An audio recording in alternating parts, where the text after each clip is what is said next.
मेरे प्यारे बच्चों, एजुकेशन विद एसबी चैनल में आपका स्वागत है।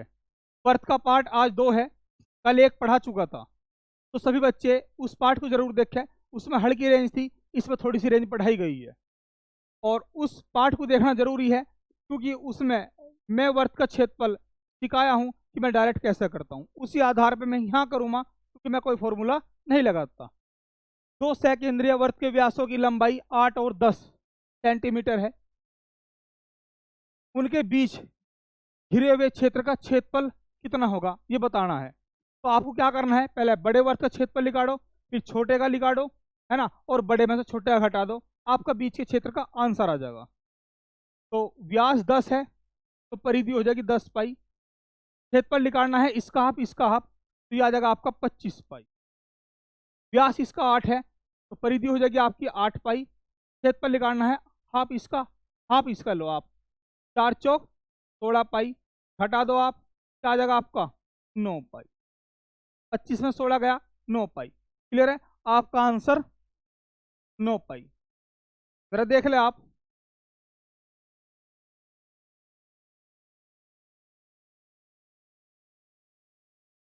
दो वर्त के क्षेत्रफल का अनुपात 4:7 है, तो उनकी त्रिज्याओं का अनुपात ज्ञात करें। जो क्षेत्रफल का, दो वर्तों को जो क्षेत्रफल का अनुपात बनाया जा रहा है वो त्रिज्या के वर्ग का ही अनुपात बचता है। त्रिज्या के वर्ग का अनुपात बचता है और त्रिज्या का हमें अनुपात बताना है। तो 2 का वर्ग 2 आ जाएगा और इसका आ जाएगा आपका √7। ये आपका आंसर है। क्योंकि मैं आपको बता दूं, त्रिज्या निकालने के लिए क्षेत्रफल को 22/7 से भाग करते हैं और जब 22/7 से भाग करोगे तो त्रिज्या का वर्ग बचता है।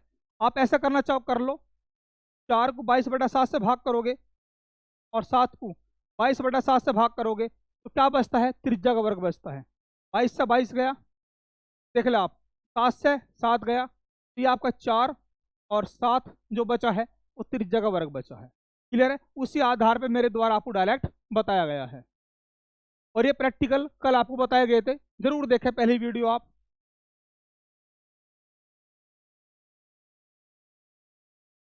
इस सवाल को देखिए आप, एक अर्धवृत्ताकार क्षेत्र का परिमाप 18 सेंटीमीटर है। एक अर्धवर्त बनाया गया है, उसका जो परिमाप है, परिमाप क्या दे दिया आपका 18 दे दिया गया है।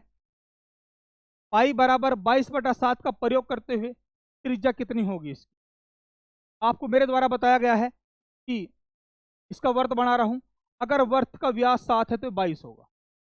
क्लियर है, इसी आधार पर आप परिमाप निकाल सकते हो। कोई भी ऑप्शन उठाओ, त्रिज्या का ऑप्शन तो होगा। आपको दिखा दूं मैं, अगर मैं 6 उठा रहा हूं त्रिज्या, व्यास क्या हो जाएगा 12, ये हो जाएगा आपका 12 पाई, पूरा 12 पाई हो जाएगा, तो ये हो जाएगा आपका हाफ 6 पाई। 12 6 18 पाई बैठ रहा है जबकि 18 नहीं बैठ रहा है, तो गलत है। आपको खुद ही पता लग जाएगा अगर आप प्रैक्टिकल जानते हो। तो मैं ऑप्शन ले रहा हूं आपका 3.5। अगर 3.5 त्रिज्या है तो 7 व्यास है, ये आपका हो जाएगा 7 पाई। क्लियर, सॉरी, ठीक है, ये हो जाएगा आपका 7 पाई। ये शू कह सकता हूं मैं, हो जाएगा आपका इतना 22। वो तो काट लेता मैं, पाई लिखा तो 22/7 से करता। अब ये 22 है तो हाफ का कितना हो गया 11, हाफ का कितना हो गया 11। अब देखियो 11 7 कितना हो गया आपका 18। बताओ कोई दिक्कत है क्या? तो ऑप्शन उठाओ और बहुत आसान सा हो जाएगा। अगर आप 7 बराबर 22 रियल प्रैक्टिकल जानते हो, ठीक है ना, तो बहुत आसानी तरीके से हो जाएगा।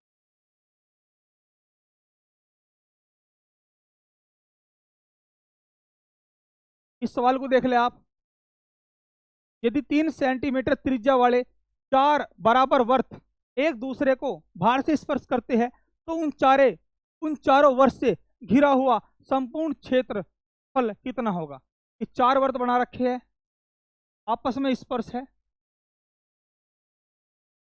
ऐसे त्रिज्या कितनी है 3 है, इसकी त्रिज्या 3, इसकी त्रिज्या 3।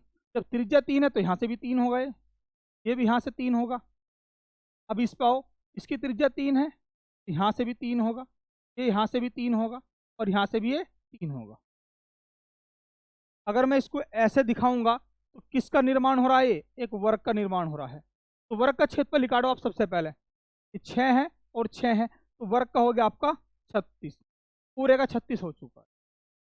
अब मेरी बात समझो भाई, अगर ये 4 कोने में से एक कोना इसका है, एक कोना इसका है, एक इसका है, एक इसका है, और सभी की त्रिज्या समान है, अगर मैं 1 2 3 4 चारों कोणों को एक दिखाऊं तो एक वर्त बन रहा है। एक वर्त का निकाल ले आप बिल्कुल पहले। क्लियर? देखो आप, कितना व्यास है इसका, 6 है क्योंकि रेडियस 3 है। ये हो गया आपका 6 पाई। इसका क्षेत्रफल निकाल ले आप, 3 गुणा 3 बराबर आपका कितना आ गया, 9 पाई। भाई पाई है यहाँ पे आपका, 3 गुणा 3 पाई बराबर 9 पाई। अगर इस पूरे में से भाई 1 2 3 4 4 हिस्सों का योग यो है, और पूरा हिस्से का जो योग है 36 है। 36 में से अगर मैं 1 2 3 4 यानी कि पूरा 36 है, 1 2 3 4 ये हिस्से हटा दूं तो इसका क्षेत्रफल निकल के आ जाएगा आपका। तो घटा लो आप, 36 माइनस 9 पाई, इसको तोड़ लो आप, 9 चौक 36 माइनस 9 पाई, 9 आपका बाहर आ जाएगा, 4 माइनस पाई आपका आंसर हो जाएगा। क्लियर?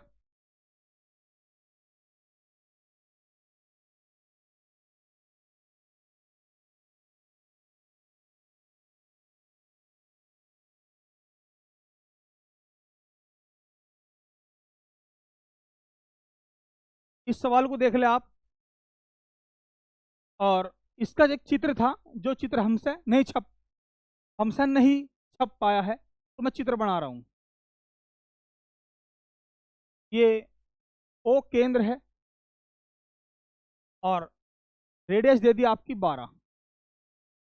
क्लियर? और यहां दे रखा था 60 डिग्री का कोण, और इसका क्षेत्रफल आपसे पूछा गया है इस हिस्से का, इसका। क्लियर? इस सवाल को कैसे करोगे आप, बहुत छोटा सवाल है। सबसे पहले आप क्या करोगे भाई, ये दोनों भुजा बराबर है, ये 60 डिग्री दे दिया, अब दोनों भुजा बराबर है तो कोण भी बराबर हो गए, बचा 120, 60 60, क्या बन गया आपका, ये समबाहु त्रिभुज बन गया। तो पहले इसका क्षेत्रफल निकाल लो आप समबाहु त्रिभुज का। ये 12 है, 12 है, 12 है, सीधी लाइन डाल ली, बराबर डिवाइडेशन होगा 6 6 में, इसमें से जो घटाओगे ये आ जाएगा आपका 6√3। हमेशा हाफ से, भुजा के हाफ से √3 फालतू चलता है, गुणा करेंगे आप 6 छंग 36√3, ये आ गया क्षेत्रफल। मेरे द्वारा ये चीजें सिखाई गई है पहले से ही, डायरेक्ट भी। अब क्या करा है आपने, इसका क्षेत्रफल निकाल लिया है, अब क्यों ना इसका इसका निकाल लो ना आप। पूरा वर्त है, 60 डिग्री वाले हिस्से का क्षेत्रफल निकालना है, तो पहले पूरे वर्त का निकाल लो आप। पूरा वर्त का व्यास 24 है, तो ये हो जाएगा परिधि आपकी 24 पाई। क्षेत्रफल निकाल लो आप, 12 गुणा पाई।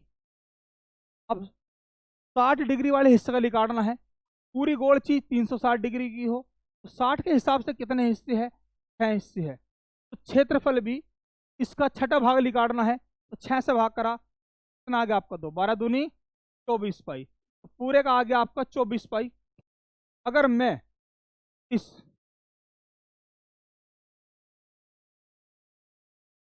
24 पाई में से क्या घटा दूं, 36 पाई, तो बचे हुए हिस्से का क्या होगा, आपका क्षेत्रफल होगा। आपका आंसर ये रहा।